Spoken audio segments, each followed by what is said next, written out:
વાવ થરાદમાં સ્વરૂપજી ઠાકોરની દીકરી અને ભત્રીજીના સાદગીથી લગ્ન પૂર્ણ થયા. ઠાકોર સમાજના બંધારણને મજબૂત કરવા માટે અનોખા લગ્નનું આયોજન કરાયું.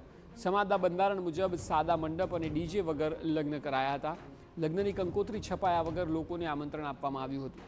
સાદગીથી દીકરી અને ભત્રીજીના લગ્ન કરીને સમાજના બંધારણનું તેઓએ પાલન કર્યું છે. વાવના બીયોક ખાતે ખાદી અને ગ્રામોદ્યોગ પ્રધાન સ્વરૂપજી ઠાકોરની દીકરી અને ભત્રીજીના લગ્ન યોજાયા. પ્રધાન સ્વરૂપજી ઠાકોરનું કહેવું છે કે સમાજના બંધારણ મુજબ સાદગીથી લગ્ન કરવાથી સમાજમાં સુધારો આવશે, ત્યારે ખર્ચો કર્યા વગર સાદગીથી લગ્ન કરવાના નિર્ણયને ઠાકોર સમાજે પણ આવકાર્યો છે.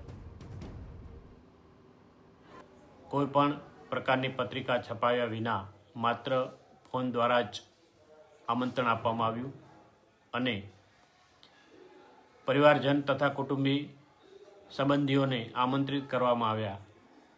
આ રીતે અમલમાં આવેલું સમાજનું બંધારણ નિશ્ચિત રૂપે 100% સમાજના હિતમાં છે અને ભવિષ્યમાં સમાજને એક નવી દિશા આપશે.